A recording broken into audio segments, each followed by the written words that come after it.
오늘 또 뭘 배우냐. 미안한데. 선생님 오셨다. 안녕하세요. 안녕하세요. 안녕하세요. 좋아 보이십니다. 네. 저도요. 선생님도요. 네. 네. 우리가 예레미야 공부해가고 있는데 예레미야가 이제 결코 쉬운 책은 아니지만은 그러나 일종의 광맥과 같아서 이 광맥을 한번 뚫고 가기까지는 힘들지만은 그러나 그걸 다 뚫고 나왔을 때 정말 어마어마한 세계 속에 내가 머물고 있었구나. 네. 그리고 이제 우리 예레미야를 다 뚫고 갔을 때 우리에게 열리게 될 야. 그런 새로운 세계에 대한 그 설렘이 우리에게 있습니다. 공부하다 보니까 벌써 이제 예레미야 7장 공부할 시간이 벌써? 네. 야, 정말 시간이 네, 빠르네요. 예레미야 7장 오늘은 다 하진 못하고 1절부터 20절까지 공부하겠습니다. 네. 정훈 학생부터 읽어주세요. 네. 여호와께로부터 예레미야에게 말씀이 임하니라. 이르시되 너는 여호와의 집 문에 서서 이 말을 선포하여 이르기를 여호와께 예배하러 이 문으로 들어가는 유다 사람들아 여호와의 말씀을 들으라. 만군의 여호와 이스라엘의 하나님께서 이와 같이 말씀하시되 너희 길과 행위를 바르게 하라. 그리하면 내가 너희로 이곳에 살게 하리라. 너희는 이것이 여호와의 성전이라 여호와의 성전이라 여호와의 성전이라 하는 거짓말을 믿지 말라. 너희가 만일 길과 행위를 참으로 바르게 하여 이웃들 사이에 정의를 행하며 이방인과 고아와 과부를 압제하지 아니하며 무죄한 자의 피를 이곳에서 흘리지 아니하며 다른 신들 뒤를 따라 화를 자초하지 아니하면 내가 너희를 이곳에 살게 하리니 곧 너희 조상에게 영원 무궁토록 준 땅이니라. 보라, 너희가 무익한 거짓말을 의존하는도다. 너희가 도둑질하며 살인하며 간음하며 거짓 맹세하며 바알에게 분향하며 너희가 알지 못하는 다른 신들을 따르면서 내 이름으로 일컬음을 받는 이 집에 들어와서 내 앞에 서서 말하기를 우리가 구원을 얻었나이다 하느냐. 이는 이 모든 가증한 일을 행하려 함이로다. 내 이름으로 일컬음을 받는 이 집이 너희 눈에는 도둑의 소굴로 보이느냐. 보라, 나 곧 내가 그것을 보았노라. 여호와의 말씀이니라. 너희는 내가 처음으로 내 이름을 둔 처소 실로에 가서 내 백성 이스라엘의 악에 대하여 내가 어떻게 행하였는지를 보라. 여호와의 말씀이니라. 이제 너희가 그 모든 일을 행하였으며 내가 너희에게 말하되 새벽부터 부지런히 말하여도 듣지 아니하였고 너희를 불러도 대답하지 아니하였느니라. 그러므로 내가 실로의 행함 같이 너희가 신뢰하는 바 내 이름으로 일컬음을 받은 이 집 곧 너희와 너희 조상들에게 준 이곳에 행하겠고 내가 너희 모든 형제 곧 에브라임 온 자손을 쫓아낸 것 같이 내 앞에서 너희를 쫓아내리라 하셨다 할지니라. 그런즉 너는 이 백성을 위하여 기도하지 말라. 그들을 위하여 부르짖어 구하지 말라. 내게 간구하지 말라. 내가 내게서 듣지 아니하리라. 너는 그들이 유다 성읍들과 예루살렘 거리에서 행하는 일을 보지 못하느냐. 자식들은 나무를 줍고 아버지들은 불을 피우며 부녀들은 가루를 반죽하여 하늘의 여왕을 위하여 과자를 만들며 그들이 또 다른 신들에게 전제를 부음으로 나의 노를 일으키느니라. 여호와의 말씀이니라. 그들이 나를 경노하게 함이냐. 자기 얼굴에 부끄러움을 자취함이 아니냐. 그러므로 주 여호와께서 이와 같이 말씀하시니라. 보라, 나의 진노와 분노를 이곳과 사람과 짐승들과 들나무와 땅의 소산에 부으리니 불같이 사라지고 꺼지지 아니하리라 하시니라. 오늘 수업 예레미야 14강 도둑의 속을. 네, 무서운 얘기가 반복이 되고 있습니다. 네. 이것은요 예레미야서에서 매우 중요한 장 가운데 하나입니다. 7장은요. 네. 왜냐하면은 성전 앞 설교예요. 이것은 한 번 더 나옵니다. 나중에 26장에도 보면은 예레미야가 성전 앞에 가가지고 사람들에게 말하는 대목이 등장합니다. 여러분 생각해 보세요. 지금 이제 교회로 생각해 보더라도 주일날이 돼가지고 사람들이 막 이제 설레는 마음으로 성경책을 들고 교회로 막 와요. 근데 어떤 사람이 문 앞에 서가지고 너희 다 망하게 됐어. 아유. 너희 망할 거야. 죽을 거야 하고 얘기하면 여러분 어떻겠어요? 저 사람 뭐야? 네, 도대체? 무시할 것 같아요. 뭐 이럴 거 아니에요. 네. 근데 예레미야가 하고 있는 일이 바로 그 얘기예요. 지금 성전 앞에 서가지고 외쳐야 하는 말씀이거든요. 그러니까 선포의 대상은 누구냐? 꼭 백성의 왕이라든지 고관들만이 아닙니다. 예배 드리러 오는 모든 백성들을 대상으로 해서 말을 해야 합니다. 근데 선포해야 하는 내용은 아주 이제 명확합니다. 어떤 말이죠? 3절에 보면 나옵니다. 너희 길과 행위를 바르게 하라. 그리하면 내가 너희로 이곳에 살게 하리라 라고 말합니다. 너희의 길과 행위를 바르게 하라 라고 얘기합니다. 자, 이 말 속에 담겨 있는 전제는 지금은 바르지 않다라고 하는 말이겠죠. 네. 이 말 속에 이미 그런 것들이 있습니다. 바르게 하다라고 하는 건 잘못된 것을 바로잡다라는 뜻이니까요. 그러니까 그들이 마땅히 걸어가야 할 길과 행실이라는 게 뭘까 생각을 해봐야 하겠고요. 그렇죠. 어떤 것이 하나님 기뻐하시는 일인지, 그리고 이곳, 너희가 이곳에 살게 하겠다라고 얘기할 때 이곳은 어디인가 생각해 봅니다. 그것은 사실은 예루살렘을 비롯한 하나님의 약속의 땅을 얘기한다고 볼 수 있습니다. 네. 그러니까 그 땅에 살게 되는 전제 조건은 뭐냐면 바로잡아야 돼. 그들의 길과 행위를 어떻게 바로잡으라고 얘기를 하고 있습니까? 이 보면요. 이제 5절부터 그 등장하고 있는데요. 그 내용들은 잠깐 뒤에 두고요. 거짓 선지자들의 외침 4절부터 등장합니다. 그들이 외칩니다. 이것이 여호와의 성전이라, 여호와의 성전이라, 여호와의 성전이라 하는 거짓말을 믿지 말라. 자, 예배드리러 오는 사람에게 이게 하나님을 예배하는 교회라고 하는 걸 너희 믿지 마. 이렇게 얘기하는 격이에요. 지금 충격적이죠. 네, 네. 그것도 한 번이 아니라 세 번이나. 세 번이나 반복이 되고 있습니다. 그러니까 많은 사람들이 성전에 대한 맹목적 신뢰를 보내고 있었어요. 성전은 하나님만 하는 곳. 하나님은 아니 계신 곳이 없는 분이지만, 그러나 신앙 공동체가 함께 모여서 하나님을 예배하는 장소로서의 성전은 중요하죠. 그런데 그 성전만 바라봐도 행복한데, 마음이 든든한데, 이것이 여호와의 성전이라고 하는 그 거짓말을 믿지 말라고 얘기를 하고 있습니다. 이게 참 무서운 얘기입니다. 이사야도 똑같은 얘기를 하고 있는데요. 이사야 1장 12절에 이렇게 얘기합니다.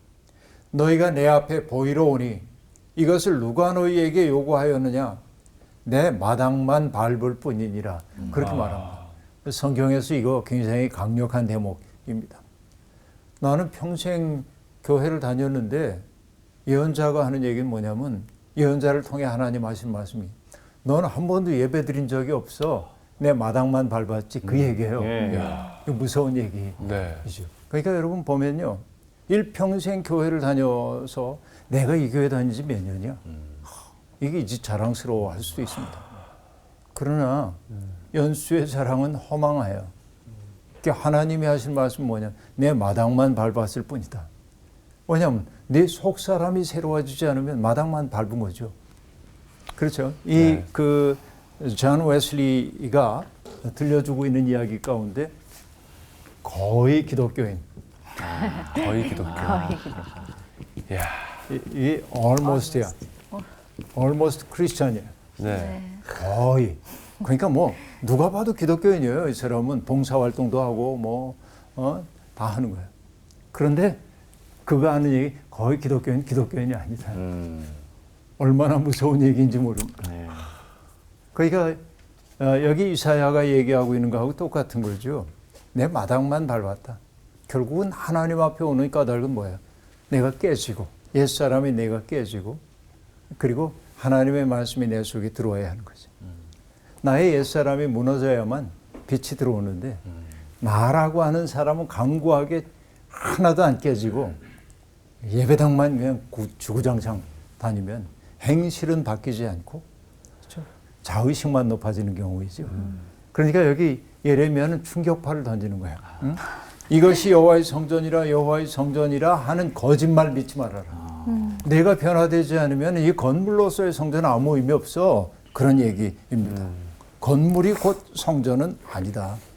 하나님에 대한 진실한 경외심과 존숭이 없다고 한다면 성전은 특권을 누리는 사람들만의 배타적 공간이 되기 쉽다라고 하는 얘기입니다.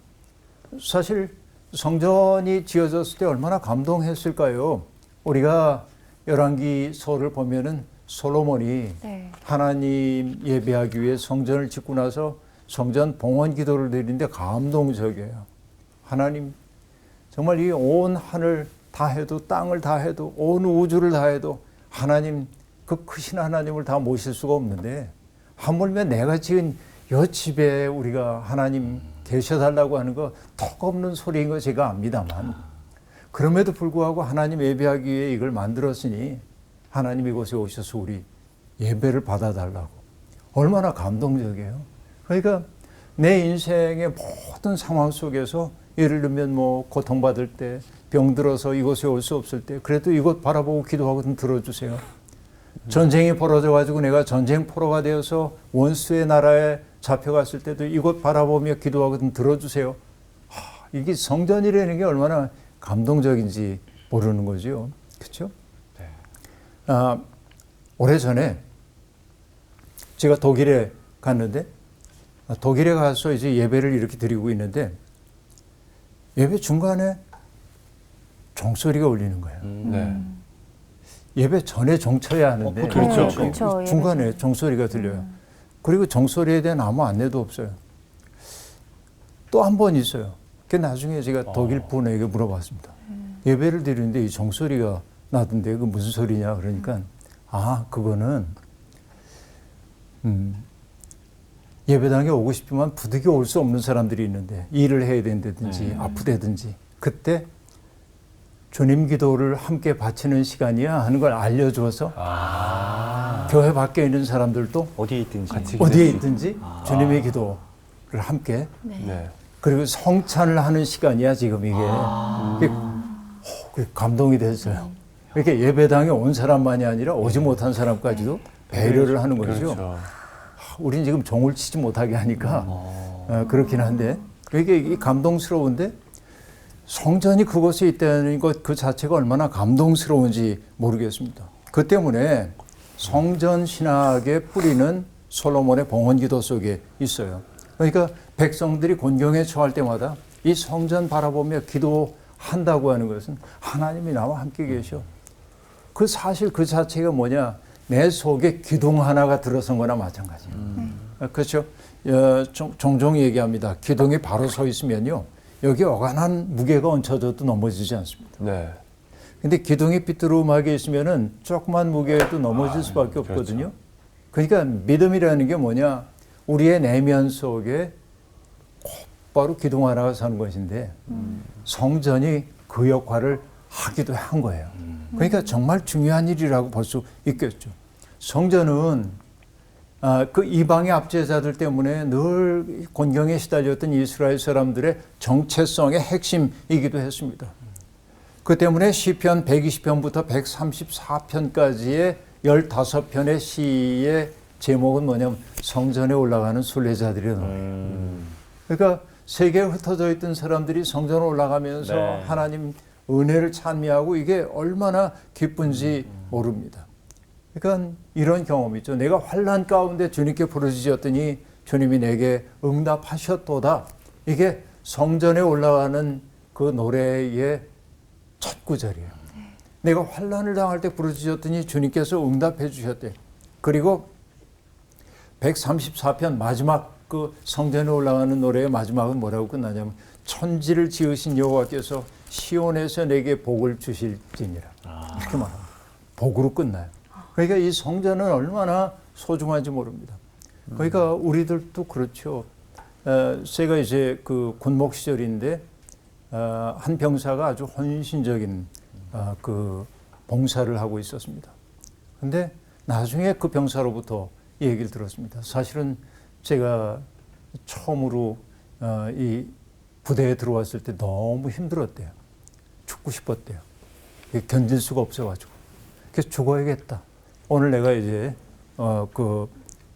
보초 쓸어 나갈 때 총이 주어지니까 죽어야겠다 생각을 하고 보초스로 이렇게 가는데 대대에 있는 교회당의 십자가가 보이고 그걸 보는 순간 그 은혜 앞에 그냥 확 내가 어떤 어려움도 이겨내야 되지? 그렇죠. 예배당은 그런 감동을 우리에게 주기도 합니다. 그런데 그 예배당이 하나님께 영광을 돌리지 못하고 또 자기 욕망에 가득 찬 사람들이 이건 여호와의 성전이야, 성전이야, 성전이야 이렇게 얘기하면서 그릇된 삶을 살게 될 때 결국 뭐냐면 이웃들 사이에서 정의를 행하지 않고 오늘 본문이 얘기하는 거죠. 5절에 보면 그렇게 얘기합니다. 너희가 만일 길과 행위를 참으로 바르게 하여 이웃들 사이에 정의를 행하며 이방인과 고아와 과부를 압제하지 아니하며 무지한 자의 피를 이곳에서 흘리지 아니하며 다른 신들 뒤를 따라 화를 자초하지 아니하면 이곳에 약속의 땅에 살게 하겠다라고 얘기를 하고 있습니다. 그러니까 하나님의 백성들의 삶은 명확해야 합니다. 모호할 것 하나도 없어요. 뭐예요? 이웃들 사이에 정의를 행해야 하는 것이고 그 다음에 이방인, 고아, 과부 이 사람들 특별히 이 이방이라고 하는 사람들은 뭐냐? 여러분 이방인들은요 그냥 우리 가운데 들어와 사는 사람이 아니라 시민으로서의 권리가 없는 사람이에요. 달리 얘기하면 그들은 살갗이 벗겨진 사람이나 마찬가지예요. 그러니까 우리는 살갗이 있으면 어지간한 자극이 있어도 그냥 괜찮아요. 네. 그러나 살갗 벗겨졌는데 뭔가 이렇게 닿으면 어때요? 예민하죠. 그러니까 여기 나그네라고 번역되어 있는 그 단어는 사실은 그런 처지에 있는 사람들을 얘기해요. 그러니까 그들을 억울하게 하지 말아라. 고아와 과부와 같은 사람들을 힘이 없다고 해서 그들을 보호해 줄 사람이 없다고 해서 압제하지 않고 오히려 그들을 귀하게 여기기 시작하면 그리고 무죄한 사람들의 피를 흘리지 않는다고 한다면 그리고 결국 그 모든 말들을 한마디로 얘기하면 뭐냐면 그런 삶을 선택하는 사람 다른 신을 따르지 않는 거예요. 야훼를 따르는 거예요. 제가 여러분 성서학당에서 끝없이 얘기했던 것이 뭐냐면 야훼 하나님과 그 다음에 다른 신을 얘기할 때 다른 신은 다른 게 아니에요. 내 욕망 강화를 위해 선택한 이들에게 늘 요구하는 게 뭐냐면 나 풍요롭게 해주세요. 내 소원 이루게 해주세요. 이렇게 한단 말이에요. 그런데 야훼 하나님은 우리에게 뭐냐면 내 풍요가 아니라 나를 통해 다른 사람들이 복받기를 원하게 하신단 말이에요. 그러니까 하나님이 우리에게 요구하고 있는 것은 복의 매개가 되라고 하는 것이죠. 네. 그렇죠. 나를 통해 복이 흘러가도록 해야 돼. 그러니까 세상에 너무나 많은 사람들이 여호와 하나님을 믿는다고 얘기하면서 그렇죠. 자기 생각인 그런데 이 신을 섬기는 사람들이 있어요. 이름은 야훼를 부르지만 내면 속에서 그가 형상화하고 있는 신은 다른 신이야. 그러니까 우리는 항의할 수 있죠. 무슨 얘기에 내가 우상을 숭배한 적이 한 번도 없는데요. 그런데 하나님 뭐라고 해? 아니야, 너는 우상을 섬겼어 라고 얘기하는 거예요. 하나님조차도 우상이 될 수 있어요. 하나님의 이름조차도 잘못되면 그렇죠. 이 얘기를 지금 하고 있는 것이란 말이죠. 이 두려운 얘기인 것입니다. 그렇게 내 삶을 바로 하는 것이 바로 하나님을 예배함이고 바로 그것이 내가 살고 있는 땅에서 평안을 누리게 되는 삶이라고 얘기하고 있어요. 그리고 여기 이제 8절부터 무서운 얘기가 등장합니다. 보라 너희가 무익한 거짓말을 의존하는 도다라고 말합니다. 이 거짓말은 뭘까요? 성전이 있는 한 우리는 안전해. 왜냐하면 하나님이 우리와 함께 계신데 누가 우리를 건드려? 여러분 이런 사람들 보면 든든하잖아요. 그렇죠? 네. 하나님이 내게 능력 주시는 자를 힘입어서 내가 모든 것 할 수 있어. 하나님이 우리 편이라면 세상이 나를 흔들 수 없어. 여러분. 우와, 어마어마한 확신이죠. 그런데 예언자가 지금 하는 얘기는 뭐예요? 무익한 거짓말이에요. 무익한 거짓말이래요. 여러분 그래서 모든 확신이 좋은 건 아닙니다. 모든 확신이 좋지는 않아요. 왜냐하면 때때로 내가 확신이라고 생각하는 게 허위의식일 때도 많고 편견에 사로잡힐 때도 있고 그렇죠? 자기 확증 편향 속에 빠질 때도 있고 내가 너무나 확신하기 때문에 타자를 부정하는 자리에까지 가기도 하고 그래서 우리에게 중요한 건 뭐냐? 확신은 필요해요. 정말 주께서 나와 함께 하셔. 그런데 내가 사람들과 더불어 살 때는 자기의 행동을 돌아봐야 돼. 내가 이렇게 사는 게 옳은 건가? 하는 얘기입니다. 롤런드 베인튼이라고 하는 분이 계신데 그분이 이제 그 마틴 루터에 관한 책을 썼습니다. 마침 그분이 그 책을 저술할 때가 언제냐면은 미국에서 메카시 선풍이 막 불 때입니다. 공산주의자 아니야? 그래가지고 막 사람들 색출하고 그럴 때예요. 과도한 확신을 가지고 있는 사람들이 사람들을 막 함부로 재단하고 있을 때입니다. 근데 롤런드 베인턴이 그 책을 쓰고 서문에 뭐라고 얘기했냐면 루터가 내게 준 감동이 있는데 교회와 국가가 잘못했을 때 잘못했다고 명확히 얘기한 거 대단한 거죠. 그런데 루터의 자기에게 감동을 준 또 하나는 뭐냐면 확신을 가지고 가지만 돌이켜 생각하면서 내가 그릇된 건 아닐까? 늘 반성을 했다는 데 있습니다. 이게 이제 중요한 거죠. 진리 안에 사는 사람들은 언제나 그런 태도를 가지고 살아야 하는 거죠. 근데 많은 사람들이 자기 반성은 하지 않고 성전이 있는 한 우리는 안전하다라고 하는 허위의식 속에 확 빠져가지고 약간 정말 이래도 될까 하는 사람, 너 믿음이 없는 거야. 너 그래가지고 되겠어? 뭐 이렇게 이제 얘기한단 말이에요. 거기에 이게 무익한 거짓말에 너희가 의지하고 있다. 그래서 여러분 예수님도 그렇죠. 본질을 보는 분이니까 누가복음 21장에서 얘기하잖아요. 어떤 사람이 성전을 보면서 아름다운 돌과 헌물로 꾸민 것을 보면서 우와 멋있다. 그때 예수님이 뭐라고 얘기해요? 너희 보는 이것들이 돌 위에 돌 하나 남지 않고 다 무너뜨려지리라 그렇게 얘기한단 말이에요. 그러니까 이게 건물 자체가 중요한 게 아니에요. 그리고 예수님이 요한복음에서도 말씀하시거든요. 성전 바라보면서 강도의 구리엘로 변한 성전을 보면서 이 성전을 허물어라. 내가 사흘 만에 다시 세우겠다 하고 얘기합니다. 가시적 건물을 세우겠다는 얘기가 아니죠. 성전의 핵심이라는 게 뭐야? 하나님에 대한 존숭의 마음 같은 것들 아닙니까? 그게 없는 한 교회 건물은 사람들을 허위의식으로 이끌 수 있다라고 하는 얘기입니다. 그렇죠? 도둑질, 살인, 간음, 거짓 맹세, 바알에게 분향하고 알지 못하는 다른 신들을 따르면서 성전에 들어와 그들이 뭐라고 얘기하냐면 우리가 구원을 얻었나이다. 이렇게 말한다는 거예요. 얼마나 어처구니 없는 일입니까? 그렇죠? 그러니까 금방 얘기했던 그런 가증한 일을 하기 위해서 오히려 성전에 와요. 용기를 얻어요. 여러분, 주께서 우리를 구원하셨나이다.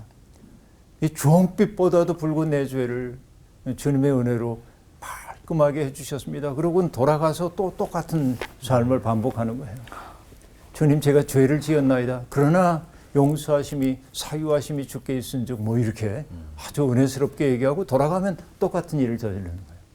그래서 여러분 시인 가운데 최승호라고 하는 시인이 있는데요. 그분이 때밀이 수건이라고 하는 시를 쓴 적이 있어요. 우리나라에만 있는 때밀이 수건. 우리나라에만 있나 잘 모르겠습니다만. 이태리에도 있지 않습니까? 이태리 타올. 이태리 타올.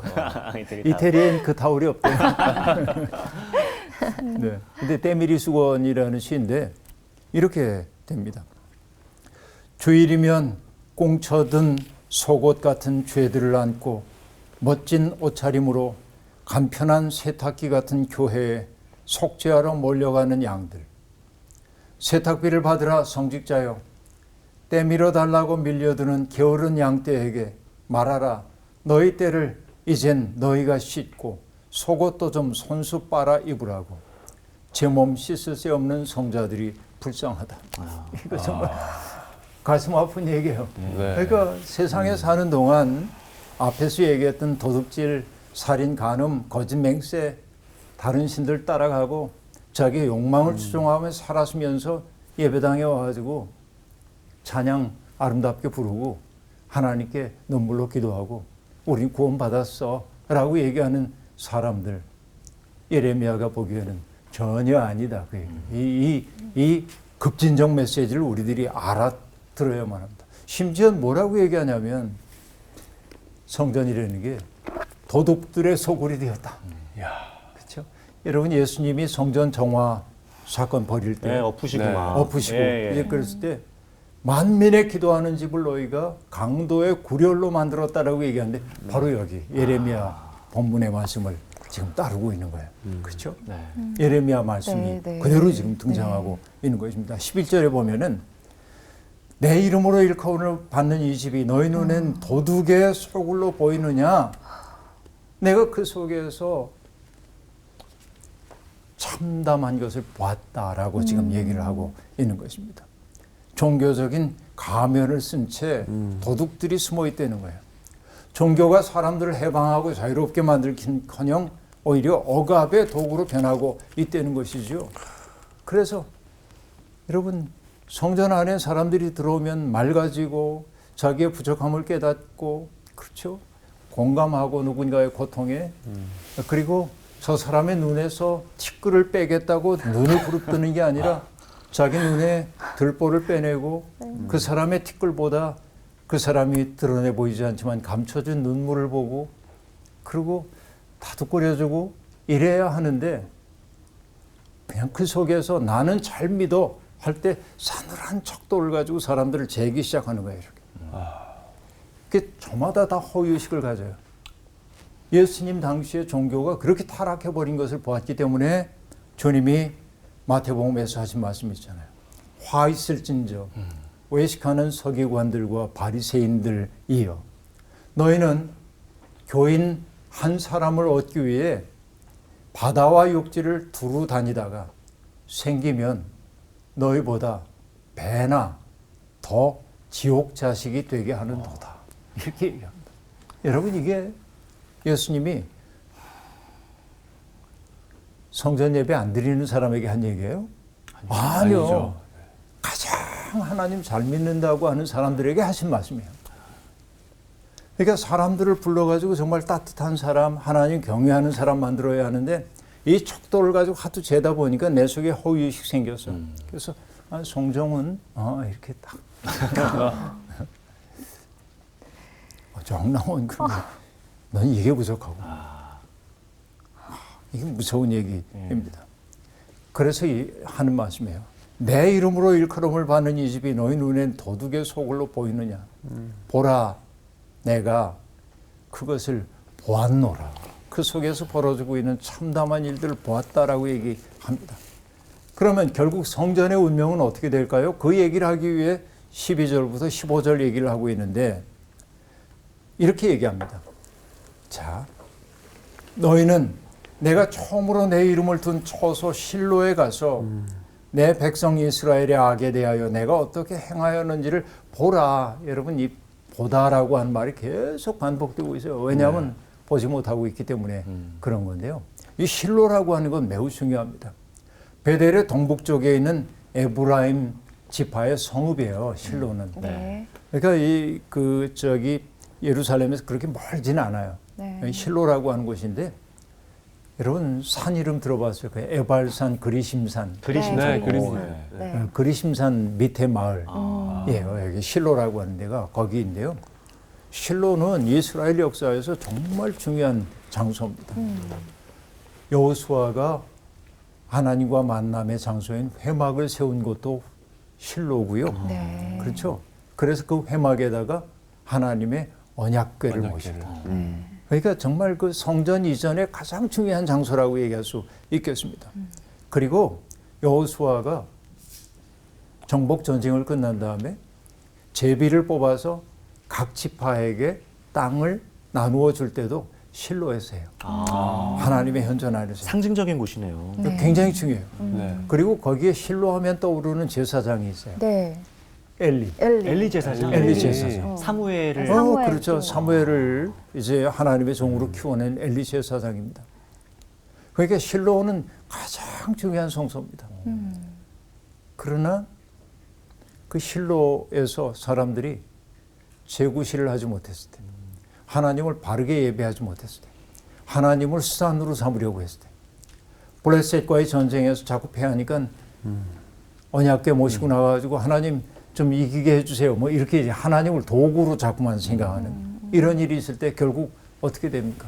엘리와 그 아들 홈리와 비느하스가 아주 못된 일들을 했기 때문에 결국은 뭘 하죠? 엘리 가문이 멸문지화를 당하고 실로는 황폐하게 변하거든요.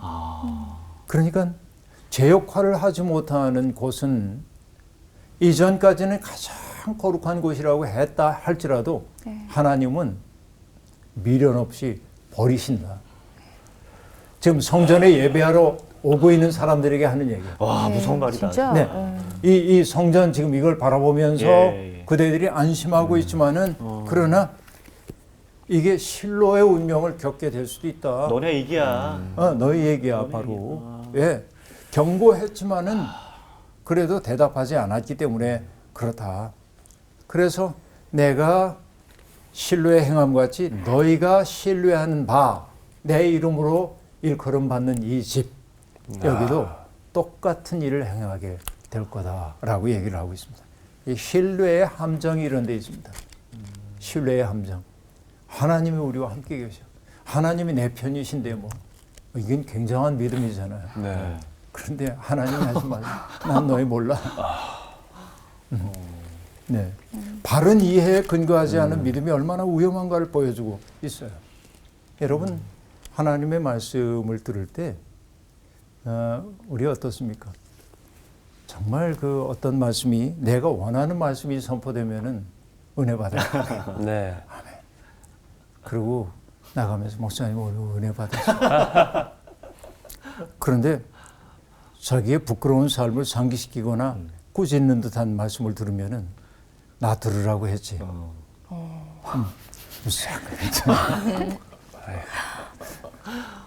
지금 사람들은 듣고 싶은 말만 듣고 싶은 이게 있습니다.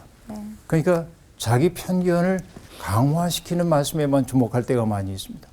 그러나 참다운 하나님의 말씀은 우리의 삶에 위기로 다가옵니다. 그렇죠? 위기를 뜻하는 영어 단어가 crisis, 그죠? 위기. 그것은요, 뭔가 변화가 일어나는 시간이에요. 네. 변화가 일어나는 시간입니다. 하나님의 말씀은 언제나 우리에게 위기로 다가옵니다. 왜? 안온했던 나의 삶을 돌아보게 만들기 때문에 그래요. 지금까지 나에게 익숙하던 삶의 방식에서부터 떠날 것을 요구하고 있기 때문에 그렇습니다. 그래서 신앙의 위기라고 하는 것은 창세기 12장에서 하나님이 아브라함을 불러서 떠나라고 하시잖아요. 네. 내 본토 친척 아버지 집을 떠나라라고 얘기합니다. 떠남 그 자체가 위기입니다. 생애. 근데 그 위기 속에 들어갈 때 비로소 뭐예요? 하나님이 함께 하심을 경험하게 되는 거죠. 그래서 어떤 분은 얘기해요. 신앙이란 뭐냐? 백척간두 진일보. 이렇게. 백척이나 되는 장대 끝에 매달려서 한 걸음을 앞으로 내딛는 거예요. 그렇죠? 그런 이제 말씀과 만나는 순간에는 안온하던 일상을 지속하지 못할 때도 있습니다. 자, 이렇게 엄중한 경고를 한 다음에 하나님이 예레미야에게 말씀하십니다. 예레미야, 너는 이 백성을 도와달라고, 구해달라고 나한테 기도하지 마. 그런 얘기예요. 응? 다 단절이네요. 이 백성을 보살펴달라고 혹은 도와달라고 호소하거나 기도하거나 조르지 마라. 너의 말을 안 들을 거야. 어떡해. 무시무시해요. 그러니까 언약을 어긴 그 백성들에 대한 하나님의 진노가 얼마나 큰지 모릅니다. 네. 굳은 사랑의 맹세를 깨뜨린 이들에 대한 하나님의 서운하심이 있습니다. 하나님을 우리가 흔히 인격적 하나님이라고 얘기를 하고 있는데 네. 우리와 같은 인격 가지고 있다는 얘기지만은 그 말 속에 담겨 있는 건 뭐냐? 인격적 하나님은 사랑의 하나님이에요. 사랑이라고 하는 건 자유를 전제로 합니다. 내가 공희 씨를 사랑한다고 얘기할 때 공희 씨를 내가 사랑하니까 나만 바라봐야 돼. 그래서 붙잡아다 의자에 묶어놓고 나만 바라보도록 하는 건 사랑 아니잖아요. 그렇죠. 미저리. 네, 미저리. 영화 미저리. 네. 그러니까 사랑은 뭐냐면은 그가 자유롭게 자기의 삶을 살도록 허용해야 돼요. 자유를 줘야 돼요. 그리고 그가 나를 바라봐 주기를 바라야 하는 거죠. 이게 사랑이죠. 야, 힘든 거네요. 그렇죠. 사랑엔 자유가 전제됩니다. 하나님, 인격적 하나님이 그의 사랑하는 백성들에게 자유를 주셨어요. 어떤 자유냐면 당신을 배신할 수 있는 자유도 주신 거예요. 안 그랬더라면 좋을 텐데 하나님은 우리가 자유로운 선택으로 당신을 사랑해 주시길 바라는 거예요. 이게 인격성이에요. 그래서 하나님은 상처를 받기도 해요. 당신의 백성들이 나를 모른 척해. 그래서 그 굳은 사랑의 맹세 깨뜨리고, 그렇죠? 이방신들을 따라간 그들에게 하나님은 화가 나셨어요. 사랑이라는 게 뭐겠습니까? 저는 사랑이라는 걸 그렇게 얘기해요. 그대에게 나를 넘겨주는 게 사랑이에요. 왜냐하면 내가 절대적으로 신뢰하기 때문에. 그렇죠? 내가 사랑하는 사람이 예를 들면 제 아내가 여보 지갑 좀 줘봐 그러면은 제가 뭐야 절대 줄 수 없어 빼갈 것 같고 이게 관계에 문제가 생긴 거예요. 지갑 좀 줘. 오케이. 뭐 어떻게 쓰든 상관없어. 이게 사랑의 관계인 거죠. 맞아요. 사랑은 넘겨줌이에요. 네. 나를 누군가에게 넘겨줄 수 있을 때 사랑해요. 하나님은 넘겨주셨어요. 당신을 인간에게. 근데 인간은 아니야. 딴 데 가요. 자꾸만. 딴 신들을 섬기는 거예요. 그래요. 유다의 온 성읍과 예루살렘에서 벌어진 이 일을 하나님은 보고 계셨습니다. 온 가족이 합력하여서 하늘 여왕을 위한 과제를 만드는 광경을 봤어요. 여기 하늘 여왕이라는 건 고대 근동 지방에 많은 사람들이 숭배하던 여신들을 얘기합니다. 여신들. 그러니까 바벨론에는 이슈타르라고 하는 신이고요. 셈족에는 아스타롯 혹은 아세라라고 부르는 신들입니다. 그러니까 여신들이에요. 풍요와 생산을 관장한다고 믿었던 거예요. 그러니까 다 풍요롭기를 원하기 때문에 그 여신들을 위해서, 그렇죠?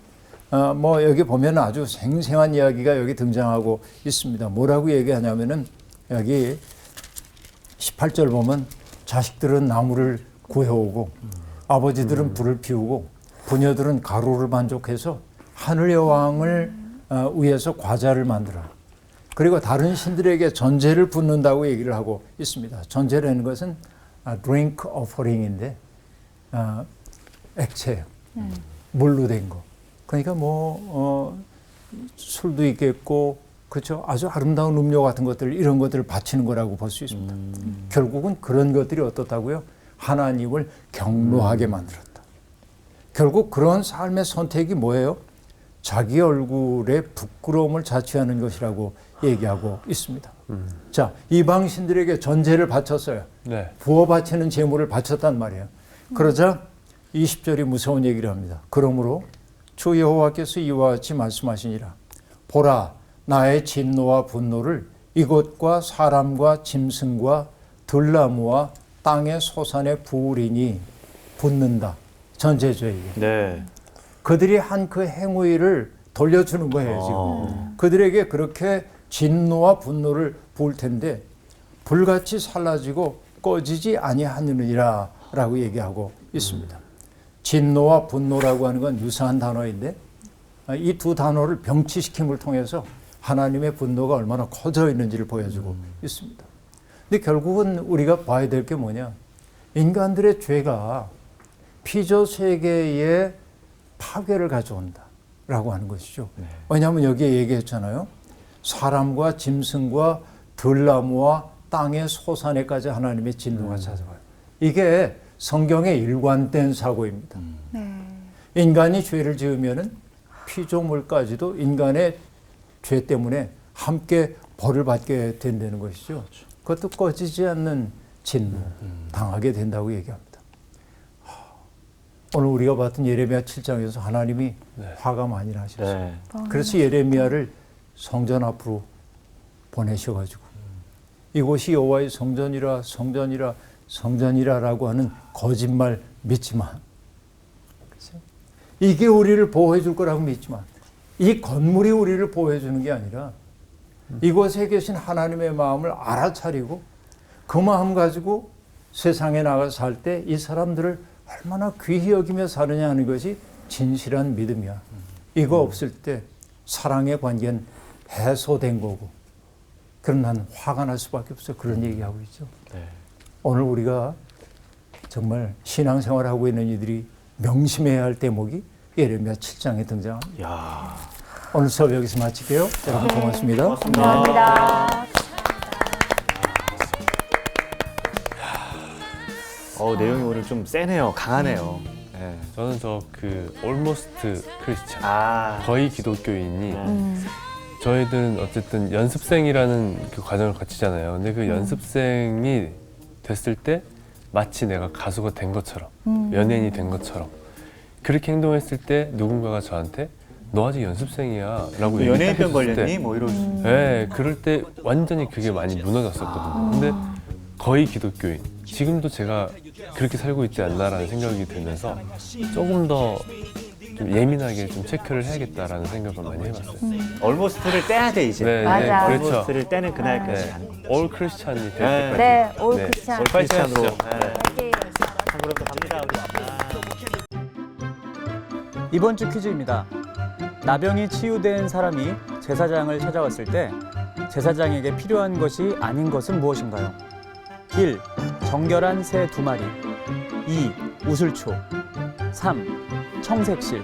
정답을 아시는 분은 CBS 성서학당 홈페이지에 정답을 올려주시거나 우편으로 보내주시면 됩니다. 선정되신 분들에게는 대한성서공회에서 발행한 성경 통독을 위한 최고의 자습서 성경 2.0 성서학당 선생님들의 저서 중 하나를 드립니다.